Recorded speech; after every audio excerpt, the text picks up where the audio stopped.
Students, आज हम यहां पर स्टार्ट कर रहे हैं अपनी third unit Newton's law of motion. Short form में हम इसको NLM भी बोलते हैं, न्यूटन्स लॉ ऑफ मोशन। तो न्यूटन ने जितने लॉ दिए थे आज उनके बारे में स्टडी करेंगे और इनर्शिया के बारे में स्टडी करेंगे और कुछ न्यूमेरिकल्स भी करेंगे। तो सबसे पहले मैं यहां पर लेकर चलता हूं force. What is force? Force क्या है? देखो फोर्स क्या है, अगर सिंपल वे में समझे तो फोर्स हमारे पास क्या होता है? Simple, it is the external effort in the form of push and pull. अगर मैं किसी बॉडी को पुश करता हूं और किसी बॉडी को पुल करता हूं तो ये फोर्स हो जाएगा। मैंने इधर फोर्स लगाया जब उसको मैंने पुश किया, इधर फोर्स लगाया जब मैंने पुल किया। It is the external effort in the form of push and pull which change or try to change the position of the object or direction of the object।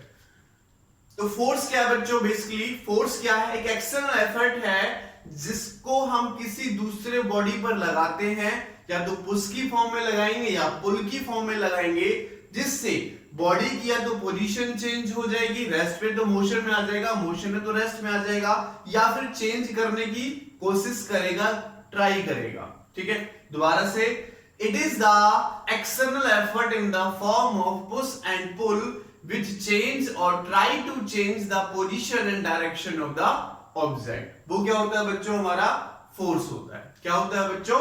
Force होता है। चलो, force के बाद हम पढ़ेंगे यहां पर एक छोटा सा टॉपिक, लीनियर मोमेंटम। अब ये छोटा सा टॉपिक ही है, बाद में जाके बड़ा टॉपिक होगा जब हम conservation of linear momentum and numericals इसके बेस पर पढ़ेंगे। तो भी छोटे से टॉपिक के रूप में ही हम पढ़ेंगे लीनियर मोमेंटम, और लीनियर मोमेंटम को हम P से डिनोट करते हैं बच्चों, P से। सिंपली लीनियर मोमेंटम क्या होता है? It is the product of mass and velocity. ठीक है, तो मास एंड वेलोसिटी का ये प्रोडक्ट होता है। Simple P is equal to mv लिखा जाता है, मास इंटू वेलोसिटी। अगर मैं इसकी SI यूनिट की बात करता हूं तो इसकी SI यूनिट क्या होगी? मास की किलोग्राम होती है और वेलोसिटी की मीटर पर सेकंड होती है। तो लीनियर मोमेंटम की जो SI यूनिट हो जाएगी वो हो जाएगी बच्चों किलोग्राम मीटर पर सेकंड। अगर मैं इसके डायमेंशनल फॉर्मूले की बात करता हूं, डायमेंशनल फॉर्मूला, तो बच्चों इसका डायमेंशनल फॉर्मूला मास का होता है m और वेलोसिटी का होता है LT-1। तो डायमेंशनल फॉर्मूला इसका आता है ml-1, इसका डायमेंशनल फॉर्मूला निकल कर आता है। तो बेसिकली सिंपल अगर बात करते तो लीनियर मोमेंटम क्या होता है बच्चों? Mass into velocity. तो लीनियर मोमेंटम वेक्टर क्वांटिटी है बच्चों, वेलोसिटी भी वेक्टर, तो ये भी वेक्टर क्वांटिटी है। कैसी क्वांटिटी है? It is a vector quantity, it is a vector quantity. ठीक है, वेक्टर क्वांटिटी होती है, इसकी डायरेक्शन होती है। अगर कोई मास है मेरे पास, पर मैंने फोर्स इस डायरेक्शन में लगाया, जिधर इसकी वेलोसिटी होगी उधर ही हमारे पास क्या होगा? उसका लीनियर मोमेंटम की डायरेक्शन होगी। क्लियर बच्चों? चलो कुछ वेरिएशन देखता हूं, मैं कुछ वेरिएशन देखता हूं इस फॉर्मूले से। फर्स्ट कंडीशन में लेट कर लेता हूं बच्चों, if m is equal to constant. जो मास है वो मेरे पास अगर कांस्टेंट हो जाए तो क्या होगा? देखो, जो P है वो डायरेक्टली प्रोपोर्शनल किसके होगा? वेलोसिटी के होगा। तो अगर इसका मैं ग्राफ ड्रॉ करना चाहूं बच्चों यहां से, तो इसका ग्राफ कुछ इस टाइप से आ जाएगा। वेलोसिटी v मेरी इधर आ जाएगी और मोमेंटम P मेरा इस डायरेक्शन में आ जाएगा। तो डायरेक्टली प्रोपोर्शनल ग्राफ कैसा आता है बच्चों? Straight line. ठीक है, डायरेक्टली प्रोपोर्शनल ग्राफ कैसा आता है? Straight line. तो स्ट्रेट लाइन ग्राफ हमारे पास आ जाएगा। सेकेंड कंडीशन में ले लेता हूं, if v is equal to constant, जो वेलोसिटी है वो कांस्टेंट हो जाए, तो देन P मेरा डायरेक्टली प्रोपोर्शनल क्या हो जाएगा बच्चों? मास के हो जाएगा। अगर ये कांस्टेंट तो P डायरेक्टली प्रोपोर्शनल मास के हो जाएगा। तो भी डायरेक्टली प्रोपोर्शनल का ग्राफ आ रहा है, तो भी हमारे पास स्ट्रेट लाइन ही आएगा। P हमारे पास इधर और मास हमारे पास इधर, स्ट्रेट लाइन ग्राफ हो गया। अब थर्ड कंडीशन में ले लेता हूं बच्चों इसमें, if P is equal to constant, P ही हमारी कांस्टेंट हो जाएगी। अगर P कांस्टेंट होगा तो क्या लिखा जाएगा बच्चों, जो मास है वो इनवर्सली प्रोपोर्शनल आ जाएगा वेलोसिटी के। मास इनवर्सली प्रोपोर्शनल किसके आ जाएगा, वेलोसिटी के आ जाएगा। और यहां से बच्चों जो ग्राफ बनेगा हमारा, वो ग्राफ हमारा बनेगा बच्चों, यहां से कैसा ग्राफ बनेगा, स्ट्रेट लाइन नहीं बनेगा, सॉरी। अब हमारे पास ये इनवर्सली प्रोपोर्शनल का ग्राफ बनेगा। तो ये ग्राफ इस टाइप से आ जाएगा, ये हमारे पास वेलोसिटी v और ये हमारे पास मास हो जाएगा m। ये क्या हो जाएगा बच्चों, हमारे पास मास m निकल के आ जाएगा। तो ये हमारे पास वेरिएशन हो जाएगा लीनियर मोमेंटम का। किसका वेरिएशन होगा, लीनियर मोमेंटम का वेरिएशन हो जाएगा। ठीक है, अलग अलग केसेस में जब मास हमारे पास कांस्टेंट तो लीनियर मोमेंटम का वेरिएशन वेलोसिटी के साथ, जब हमारे पास वेलोसिटी कांस्टेंट है तो लीनियर मोमेंटम का मास के साथ, जब हमारे पास मोमेंटम कांस्टेंट है तो मास का वेलोसिटी के साथ वेरिएशन हमारा निकल कर आ जाए।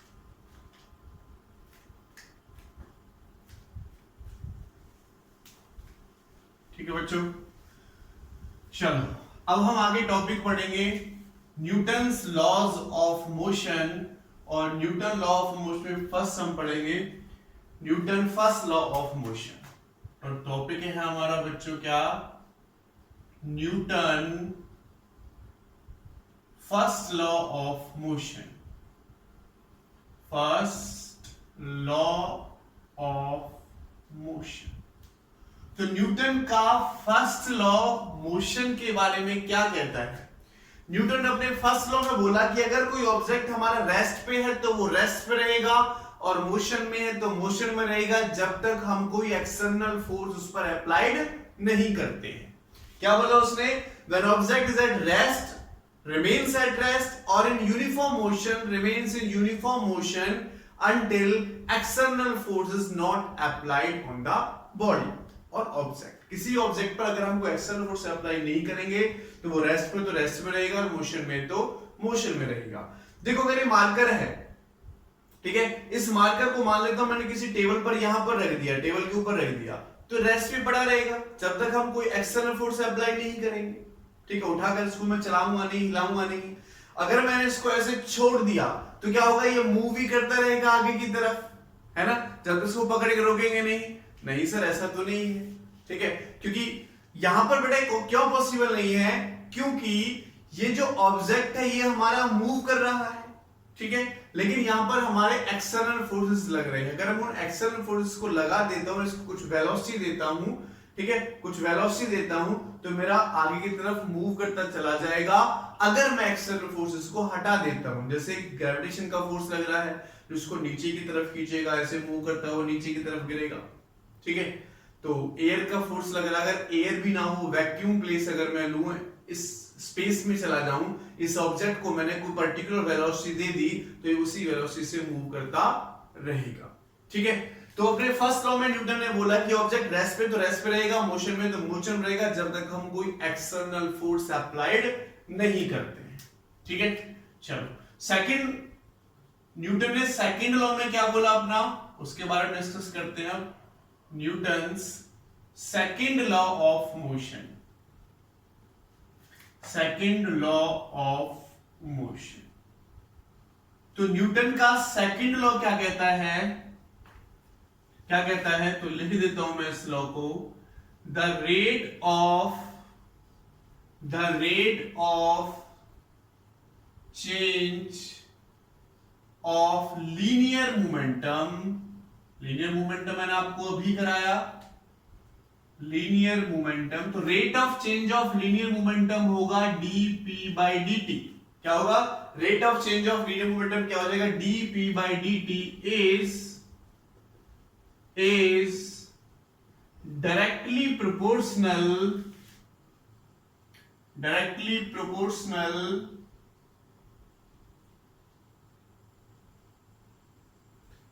force applied, ठीक है। एक्सटर्नल फोर्स बोलेंगे एक्सटर्नल फोर्स अप्लाइड। इसका मतलब क्या है कि अगर मैं लेट करता हूं कि ये मेरे पास एक बॉडी है और इस पर मैंने कोई F एक्सटर्नल फोर्स लगाया, इसका मास होगा तो किसी पर्टिकुलर वेलोसिटी से ये मूव करेगा, इसकी धीरे अगर रेस्ट पे है तो फोर्स लगाया तो धीरे धीरे तो इसकी वेलोसिटी बढ़ेगी, वेलोसिटी बढ़ेगी तो मोमेंटम क्या होता है हमारे पास P is equal to mv। अगर वेलोसिटी बढ़ेगी तो मोमेंटम में चेंज होगा, इसलिए बोला rate of change of linear momentum with respect to time. जैसे फोर्स बढ़ा है ऐसे हमारे पास लीनियर मोमेंटम टाइम के अकॉर्डिंग चेंज होगा। वो डायरेक्टली डिपेंड करेगा कि जो हम एक्सटर्नल फोर्स पर अप्लाइड कर रहे हैं वो कितना कितना अप्लाइड कर रहे हैं। ठीक है, तो हम ये कह सकते हैं कि जो फोर्स है एक्सटर्नल फोर्स वो डायरेक्टली प्रोपोर्शनल होगा बच्चों dp/dt के। प्रोपोर्शन को हटाने के लिए प्रोपोर्शनलिटी कांस्टेंट लगाते हैं k dp/dt, वेयर जो k की वैल्यू है वो 1 ली जाती है, तो सिंपली हमें F मिलता है बच्चों dp/dt। फोर्स क्या मिला हमें dp/dt। तो सेकंड लॉ हम ये भी कह सकते हैं F is equal to dp/dt, हमारे पास सेकंड लॉ होता है, सिंपली बोल देते हैं, वरना पर्टिकुलर डेफिनेशन जो हमारी बच्चों होती है वो क्या होती है, rate of change of linear momentum is directly proportional to the external force applied. ठीक है, ऑन द बॉडी, बॉडी की बात हो रही है यहां पर। तो देखो एस जो P है वो किसके इक्वल होता है बच्चों, mv के इक्वल होता है। अगर इस P की वैल्यू उठाकर मैं यहां पुट कर दूं तो देखो F किसके इक्वल हो जाएगा, m dv/dt। ठीक है, या सिंपल अभी पुट कर लेते हैं, चलो d/dt is equal to mv। तो m तो कांस्टेंट क्वांटिटी है, कांस्टेंट क्वांटिटी हमारे पास बाहर आ जाएगी, तो ये क्या हो जाएगा dv/dt, और dv/dt किसके इक्वल होता है, rate of change of velocity sir acceleration के इक्वल होता है। तो F इज इक्वल टू हो जाएगा बच्चों हमारे पास ma। तो ये वेक्टर क्वांटिटी, ये वेक्टर क्वांटिटी, ये हमारे पास स्केलर क्वांटिटी है, मास। तो फोर्स का एक और फॉर्मूला हमें मिला, F is equal to ma and F is equal to dp/dt। ये हमारा न्यूटन का सेकंड लॉ था। इस पर और इस पर अभी हम आगे चल के कुछ न्यूमेरिकल्स भी करेंगे। अभी मैं डिस्कस कर लेता हूं Newton's third law of motion. तो Newton second law of motion था, अब हम यहां पर पढ़ते हैं बच्चों Newton third law of motion. तो Newton third law of motion क्या कहता है, Newton's third law of motion, third law of motion क्या कहता है। थर्ड लॉ ऑफ मोशन कहता है कि अगर आपने अपने दोस्त को एक थप्पड़ मारा तो वो भी उल्टा थप्पड़ मारेगा, हो सकता है लात मुंह से भी मार दे। ठीक है, तो वो नहीं कहता, क्या कहता है कि अगर हमने एक बॉडी पर फोर्स अप्लाई किया तो इक्वल एंड अपोजिट फोर्स वो भी लगाएगा। ठीक है, आजकल तो ज्यादा फोर्स लगा देंगे फ्रेंड को आप थप्पड़ मारोगे तो। ओके, तो न्यूटन्स थर्ड लॉ क्या कहता है, every action there is equal and opposite reaction. अगर जो भी आप एक्शन करोगे इसका इक्वल एंड अपोजिट रिएक्शन होगा। फॉर एग्जांपल, अगर मैं इस बोर्ड पर या वॉल पर फोर्स अप्लाई करता हूं तो उतना ही फोर्स ये भी वापस अप्लाई कर रहा है। ठीक है, फॉर एग्जांपल के लिए हम लेट कर सकते हैं, देखो अगर आप एक ऐसे प्लेस पर चल रहे हो जहां पर ये कह सकते हैं कि बिल्कुल हार्ड फ्लोर है, तो वहां पर आप नीचे की तरफ चल रहे हैं, जितना फोर्स आपने नीचे दिया उतना ही फोर्स वो ऊपर दे रहा है, इसलिए आप आगे बढ़ जाते हैं। लेकिन अगर मैं मान लेता हूं कि एक ऐसा प्लेस है जहां पर बिल्कुल दलदल है, ठीक है, बिल्कुल कीचड़ है, जैसे ही पैर रखोगे वो इक्वल अपोजिट फोर्स नहीं लगा पा रहा, इसलिए क्या होगा, आप नीचे की तरफ चले जाओगे। ठीक है, इसलिए आपका पैर क्या होगा, आपका पैर ज्यादा फोर्स लगा रहा है, वो इक्वल अपोजिट फोर्स नहीं लगा पा रहा, इसलिए आपका पैर नीचे की तरफ चला जाएगा और आप भी नीचे की तरफ चले जाओगे। तो थर्ड लॉ क्या कहता है, every action there is equal and opposite reaction. तो अगर आप किसी पर भी फोर्स अप्लाई करते हो, मान लेते हैं कि ये हमारे पास एक बॉडी है A और ये हमारे पास दूसरी बॉडी है B। ठीक है, ये बॉडी A और ये बॉडी B, तो ये दोनों अगर ये इस पर FAB फोर्स लगाएगी तो ये इस पर FBA फोर्स लगाएगा अपोजिट डायरेक्शन में। तो मैं लिख सकता हूं force on A due to B is equal to minus of force on B due to. ये क्या कहता है, देयर इज एवरी है बच्चों इनर्शिया, इनर्शिया। इनर्शिया क्या होता है बच्चों? अगर ये इनर्शिया कह सकते हैं कि बॉडी की इनएबिलिटी है कि वो अपनी पोजीशन, डायरेक्शन और state of motion itself change नहीं कर सकता। ओके, ये कह सकते हैं it is the inability of the body by which an object does not change its position itself. ठीक है, किसी भी बॉडी की इनएबिलिटी की वो अपनी position, direction and state of rest और मोशन अपने आप चेंज नहीं कर सकता, इसको बोलते हैं बच्चों हम इनर्शिया। इनर्शिया हमारे पास 3 टाइप का होता है। First inertia, inertia of rest. तो इनर्शिया ऑफ रेस्ट क्या होता है बच्चों? It is the inability of a body by which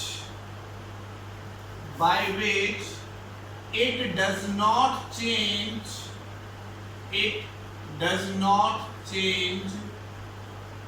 its position of rest itself। इसको बोलते हैं हम inertia of rest. It is the inability of the body by which does not change its position of rest itself. वो अपने आप अपनी position को, rest की पोजीशन को चेंज नहीं कर सकता, इसको बोलते हैं बच्चों इनर्शिया एट रेस्ट। एग्जांपल, ये भी कह सकते हैं कि वो रेस्ट पे रहना चाहेगा। किसी बॉडी की इनएबिलिटी है कि वो रेस्ट पर है तो रेस्ट पर रहना चाहेगा, और मोशन है तो मोशन में रहना चाहेगा। ओके, जैसे अगर एग्जाम्पल की बात करते हैं, इनर्शिया ऑफ रेस्ट को आपने बहुत अच्छे तरीके से फील किया है। मान लेते हैं कि आप एक बस में जा रहे हैं और यानी बस में खड़े हुए हो, बस अभी स्टार्ट नहीं हुई, ड्राइवर ने बस स्टार्ट की, सडनली स्टार्ट कर दी, तो क्या होगा? पीछे की तरफ आप जर्क फील करोगे, पीछे की तरफ जर्क फील करोगे। तो ऐसा क्यों होगा बच्चों? एक्चुअल में क्या होता है, due to inertia at rest आपका जो अपर पार्ट है वो अपने उसी स्टेट पर रहना चाहता है, रेस्ट पे रहना चाहता है। जैसे बस आगे की तरफ चलती है तो हमारे जो फीट हैं वो बस के फ्लोर से टच है, बस आगे चलेगी, हमारे जो टच है फ्लोर वो आगे चलेगा, लेकिन ये बॉडी हमारी पीछे की तरफ रहना चाहेगी। तो ये हमारा इनर्शिया एट रेस्ट की वजह से होता है। तो ये फर्स्ट एग्जांपल मैंने आपको बताया। सेकंड एग्जांपल, अगर हम एक कारपेट ले लेते हैं और कारपेट को ऐसे स्टिक से बीट करते हैं, तो बीट करने से क्या होता है? डस्ट पार्टिकल जो होते हैं उड़ते हैं। तो उसका रीजन क्या है? उसका रीजन भी क्या है? देखो, जैसे ही हमने कारपेट लिया, उसको हमने स्टिक से बीट किया, बीट करने से क्या होगा? वो तो हिलेगा, जो कारपेट है वो तो मोशन में आएगा, लेकिन dust particle due to inertia at rest पर रहना चाहेंगे, जिससे क्या होगा? वो उससे अलग हट जाएंगे, थोड़ी सी हवा लगेगी और वो वहां से उड़ जाएंगे। ठीक है, ये सेकंड एग्जांपल। जैसे बहुत सारे हम इसके एग्जांपल ले सकते हैं इनर्शिया एट रेस्ट के। देखो, सबसे बढ़िया एग्जांपल आप घर पे भी कर सकते हैं। आपने अगर एक गिलास लिया और गिलास के ऊपर आपने एक पेपर रखा, गत्ता रखा, ठीक है, इस टाइप से आपने इसके ऊपर एक गत्ता रखा हुआ है।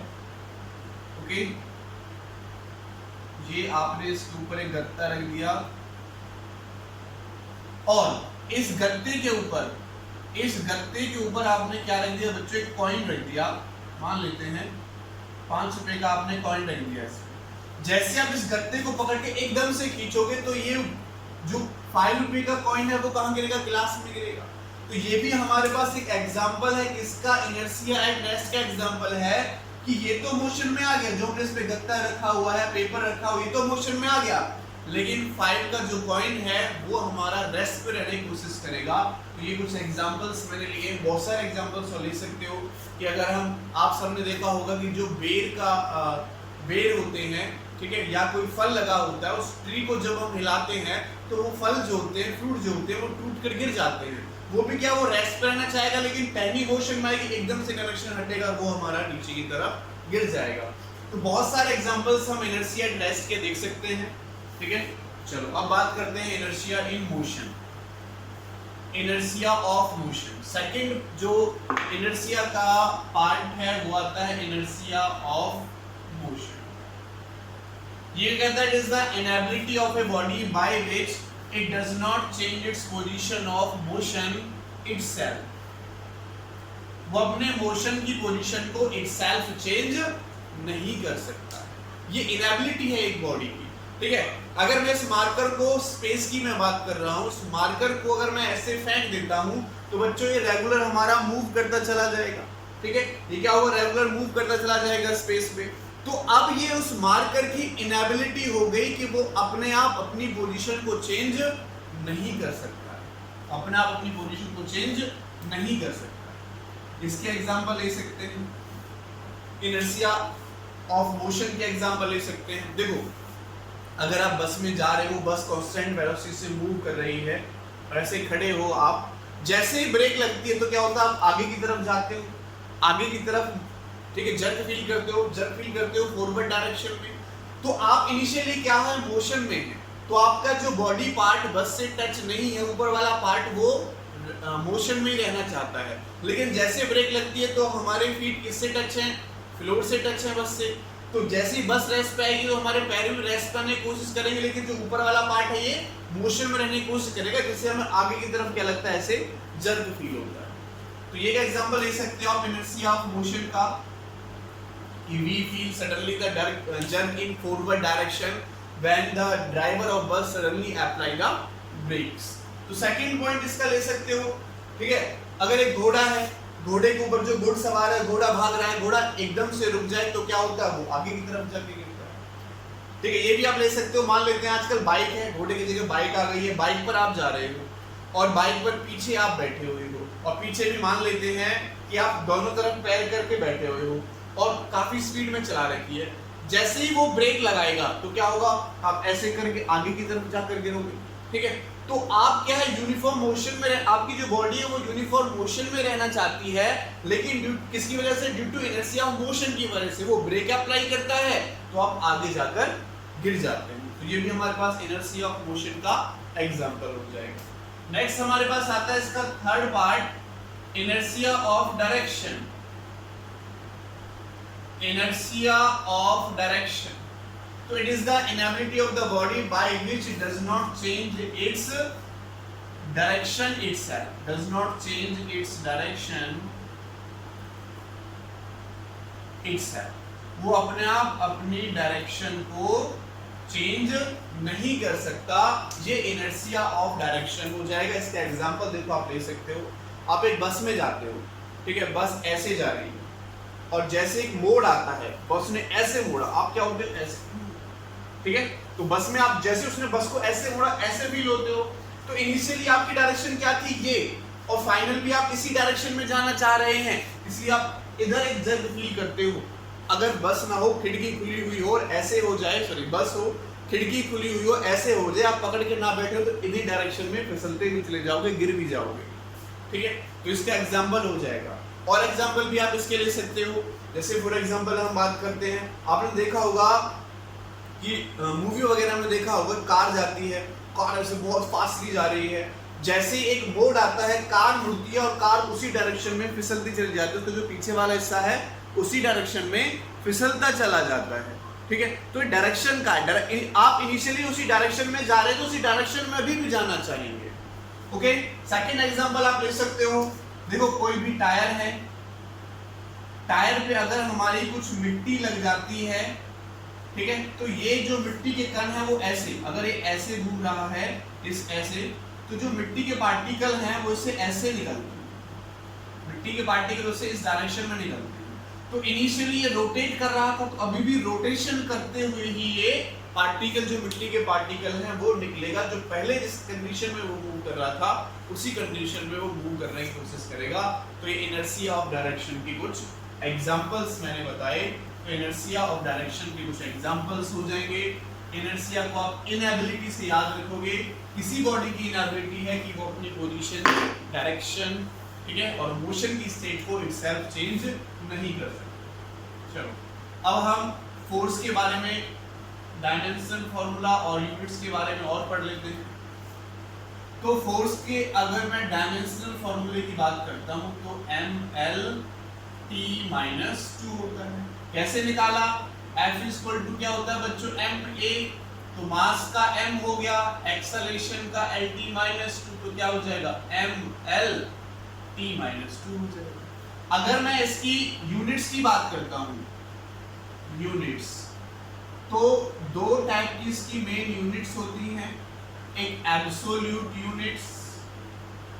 एब्सोल्यूट यूनिट्स कौन सी होती हैं? एब्सोल्यूट में फर्स्ट तो आती है हमारे पास एसआई यूनिट। तो ये एसआई यूनिट आप जानते हैं बच्चे, एसआई यूनिट होती है इसकी न्यूटन।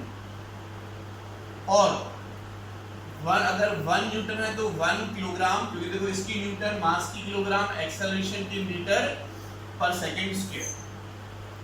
अब सेकंड पार्ट इसमें मैं सीजीएस यूनिट की बात करूं बच्चों, तो इसकी सीजीएस यूनिट हो जाएगी डाइन, DYNE डाइन, वो वाली डाइन नहीं, एक ही डाइन, ये वाली डाइन, ठीक है, DYNE dine.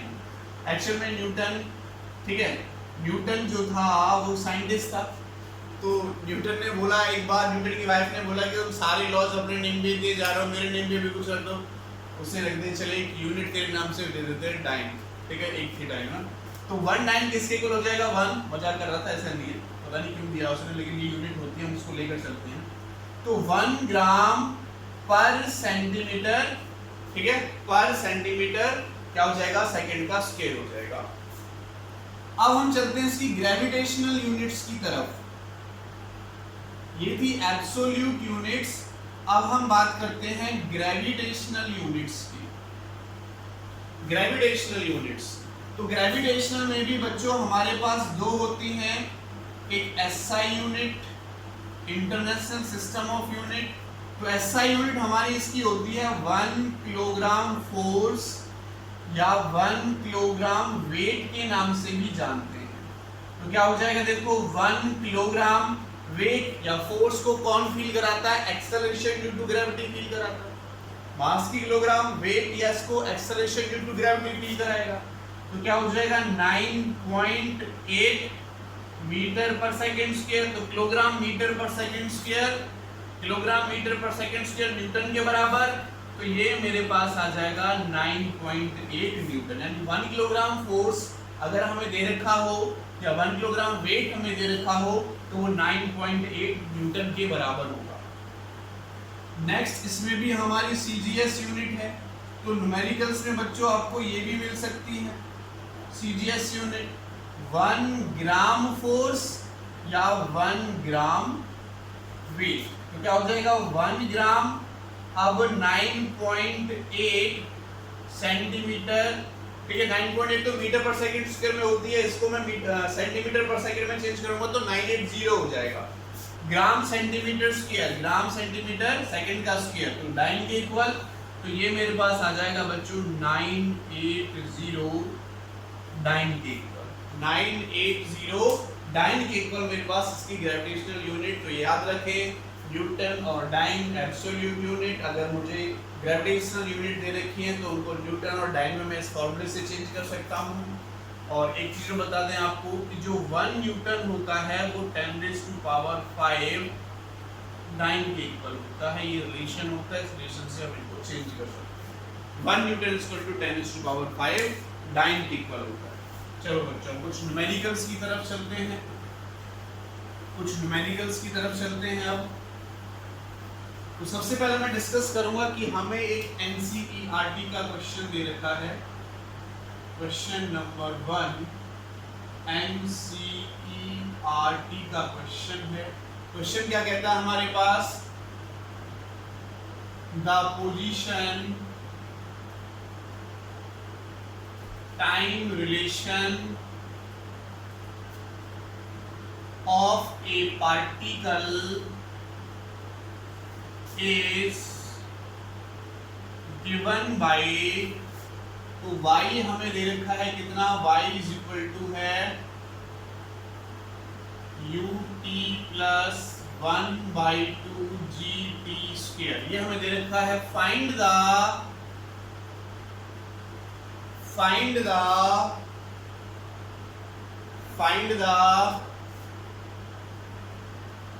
force on the particle if mass of particle is m। ठीक है, पार्टिकल का मास हमें m दे रखा है बच्चों, और डिस्टेंस हमें दे रखा है, डिस्पोजिशन टाइम रिलेशन दे रखा है। आपको निकालना है फोर्स। देखो फोर्स निकालने के लिए मास दे रखा है, एक्सेलरेशन चाहिए। एक्सेलरेशन यहाँ से कैसे निकालोगे, पहले वेलोसिटी निकालो। तो वेलोसिटी का फॉर्मूला क्या हो जाएगा, dy/dt rate of change of position होता है। तो y की वैल्यू पुट कर दो। y की वैल्यू कितनी है बच्चों, ut प्लस 1/2 gt²। तो क्या हो जाएगा, देखो v इज इक्वल टू, इसका डिफरेंशिएशन करो तो u बचेगा प्लस 1/2 g कांस्टेंट, इसका हो जाएगा 2t। तो 2 से ये 2 कटेगा, वेलोसिटी हमें मिली u प्लस gt। अब हमें चाहिए एक्सेलरेशन। एक्सेलरेशन क्या होता है बच्चों, dv/dt। तो d/dt, v की वैल्यू ये पुट कर लो, u प्लस gt। तो देखो इसका इंटीग्रेशन डिफरेंशिएशन करो तो u तो कांस्टेंट 0 हो जाएगा, इसका करोगे तो क्या बचेगा, g आ जाएगा। यानी एक्सेलरेशन किसके इक्वल आ गया, g के इक्वल। देखो फोर्स किसके इक्वल हो जाएगा, F इक्वल टू क्या होता है, मास इनटू एक्सेलरेशन। तो मास हमें m गिवन है और एक्सेलरेशन हमने g निकाला। क्या पूछा था क्वेश्चन में, फोर्स ऑन द पार्टिकल पूछा था, फोर्स हमने निकाल लिया। क्लियर है बच्चों, बात समझ में आ गई होगी, बहुत सिंपल सा क्वेश्चन था। चलो अब चलते हैं क्वेश्चन नंबर सेकंड की तरफ। क्वेश्चन नंबर सेकंड की तरफ चलते हैं बच्चों। क्वेश्चन नंबर सेकंड हमारा क्या कहता है, क्वेश्चन नंबर सेकंड हमारा कहता है हमें एक मास दे रखा है m1, इस पर हमने F फोर्स लगाया तो इसको एक्सेलरेशन मिलता है बच्चों 4 मीटर पर सेकेंड स्क्वायर। क्लियर। हमें दूसरा मास दे रखा है बच्चों m2, इस पर हमने फोर्स लगाया तो हमें इसका जो एक्सेलरेशन मिला वो 6 मीटर पर सेकेंड स्क्वायर मिला, अगर हमने सेम फोर्स अप्लाई किया। अब वो क्या कहता है, find the acceleration of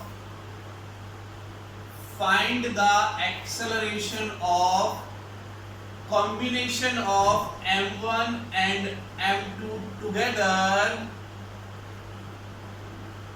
if same force is applied, if same force is applied। तो आंसर निकालेंगे इसका। तो देखो m1 प्लस m2 दोनों पर साथ साथ फोर्स लगाना है। ये मान लेते हैं फ्लोर पर रखे हुए हैं तो F फोर्स लगाया मैंने, माना इसका एक्सेलरेशन आ गया a'। तो देखो F है, M है और A है। अगर यहां से मैं m1 निकालूं तो क्या होगा, F/a1 हो जाएगा। ठीक है, तो F/4 आ जाएगा m1। सिमिलरली यहां से अगर मैं m2 निकालता हूं तो क्या हो जाएगा, F/6 आ जाएगा। क्या हो जाएगा, F/6 ये आ गया और ये आ गया।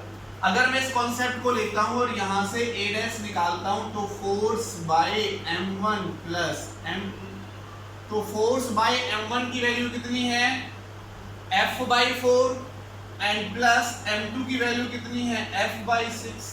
तो F तो कॉमन आके कैंसिल आउट हो जाएगा, ऊपर F है, यहां से F आ जाएगा, यहां से 6 × 4 LCM, तो 6 + 4 बचेगा, ये कट जाएगा, ये ऊपर चला जाएगा यहां से, तो 24/10। तो a' बच्चों मेरे पास एक्सेलरेशन आ गया 2.4 मीटर स्क्वायर। ठीक है, ये मेरे पास यहां से एक्सेलरेशन निकलकर आ गया। क्लियर कॉन्सेप्ट, बात समझ में आई होगी बच्चों। सिंपल सा हमारा क्वेश्चन था, क्वेश्चन नंबर सेकंड था। अब चलते हैं क्वेश्चन नंबर थर्ड की तरफ। क्वेश्चन नंबर थर्ड की तरफ चलते हैं। क्वेश्चन नंबर थर्ड क्या कहता है हमारे पास, the velocity of a body of mass, the velocity of a body of mass 2 kilogram, ठीक है, is given by कितना दे रखा है बच्चों, v is equal to 2ti cap plus t square j cap. ये हमें वेलोसिटी का रिलेशन दे रखा है 2 किलोग्राम फोर्स का। क्या कहता है, find the momentum and the force, find the momentum यानी linear momentum and the force, linear momentum and force निकालना है at time t is equal to 2 second. ठीक है, momentum of force on it at time t is equal to 2 second. चलो निकालते हैं। तो देखो बच्चों, अगर मोमेंटम मैं निकालता हूं तो मास इनटू वेलोसिटी, तो मास तो मेरे पास है 2 किलोग्राम, वेलोसिटी भी है, लेकिन वेलोसिटी कब चाहिए, जब 2 सेकंड हो जाए। तो डायरेक्ट पुट कर देंगे p is equal to m, m की वैल्यू कितनी है बच्चों 2 किलोग्राम, वेलोसिटी की वैल्यू कितनी है 2, जब t कितना है 2, तो इसकी जगह 2 पुट करो i कैप और प्लस 2 का स्क्वायर j कैप, कितना हो जाएगा 2 into 4i cap plus 4j cap. तो मोमेंटम कितना आया बच्चों, 8i cap plus 8j cap, ये हमने मोमेंटम निकाला। अब पूछता है फोर्स, फोर्स के लिए क्या चाहिए बच्चों, F इक्वल टू क्या होगा, मास इनटू एक्सेलरेशन, तो एक्सेलरेशन चाहिए, और एक्सेलरेशन क्या होता है बच्चों, dv by dt, तो d by dt और v की वैल्यू यहाँ पर पुट कर दो। तो v की वैल्यू कितनी है देखो 2ti cap plus t square j cap, 2ti cap plus t square j cap. तो देखो a इज इक्वल टू, इसका डिफरेंशिएशन करो क्या होगा, 2 कांस्टेंट t का करेंगे तो 1, तो 2i cap plus 2tj cap, और कब निकालना हमें फोर्स जब t की वैल्यू 2 सेकंड हो, तो at t is equal to 2 second, तो एक्सेलरेशन देखो कितना होगा 2i cap plus 4j cap, 2 into 2 करोगे 2 इंटू 2 4j कैप, ये एक्सेलरेशन आ गया। हमें क्या निकालना है बच्चों, फोर्स निकालना है, तो force is equal to 2 into 2i cap plus 4j cap. तो देखो फोर्स हमें मिल जाएगा बच्चों 4i cap plus 8j cap, ये हमारे पास फोर्स निकल कर आ गया। चलो फाइनली एक क्वेश्चन और कर लेते हैं। क्वेश्चन नंबर 4 समझ में आ गया होगा, बहुत सिंपल सा क्वेश्चन था ये भी। अभी सिंपल से क्वेश्चन चलेंगे, आगे चल के हार्ड क्वेश्चन आएंगे। इस टॉपिक पर थोड़े सिंपल ही क्वेश्चन है। चलो आगे चलते हैं। क्वेश्चन नंबर 4, क्वेश्चन नंबर 4 में हमें एक बैलून गिवन है, एक बलून है, ठीक है, और इनिशियली इसका जो मास दे रखा है वो 10 ग्राम दे रखा है बच्चों। कितना दे रखा है 10 ग्राम, 10 ग्राम ही है, यस 10 ग्राम में इसका मास दे रखा है। अब इसमें से बच्चों एयर निकलनी स्टार्ट हो जाती है, एयर निकलनी स्टार्ट हो जाती है और उसकी वेलोसिटी दे रखी है 5 सेंटीमीटर पर सेकंड से एयर निकलनी स्टार्ट हो जाती है, ठीक है। बैलून श्रिंक्स कंप्लीटली, जो बैलून है shrinks completely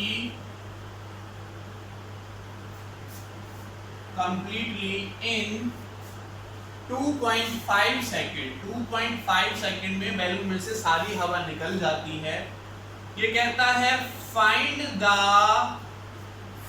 the average force acting on the balloon, find the average force acting on the balloon, average force कितना लगा वो निकालना है। तो देखो कैसे निकालेंगे, हमें पता है कि जो F है वो dp अपॉन dt के इक्वल होता है, मास हमें दे रखा है, वेलोसिटी दे रखी है और टाइम भी दे रखा है। अब देखो हवा निकल रही है, इसका मतलब dm by dt, मास में कितना चेंज हो रहा है, पहले कितना 10, अब क्या बचा 0, चेंज इन मास क्या हो जाएगा 10 माइनस 0, और टाइम क्या हो जाएगा 2.5 माइनस 0, तो 10 by 2.5 अगर हम करेंगे तो 4 सेंटीमीटर 4 ग्राम पर सेकेंड, 4 ग्राम पर सेकेंड हमारे पास dm/dt आ जाएगा। तो देखो अगर मैं यहाँ से फोर्स निकालता हूँ तो क्या हो जाएगा, d/dt mv। अब देखो वेलोसिटी तो कांस्टेंट, मास वेरी हो रहा है टाइम के according. F is equal to v की वैल्यू पुट कर दो, v की वैल्यू कितनी है देखो 5 है, इंटू dm/dt की वैल्यू कितनी है 4, तो फोर्स आ जाएगा हमारे पास 20 टाइम। कितना फोर्स आ गया बच्चों, 20 टाइम। तो ये आज का टॉपिक था। Thank you so much.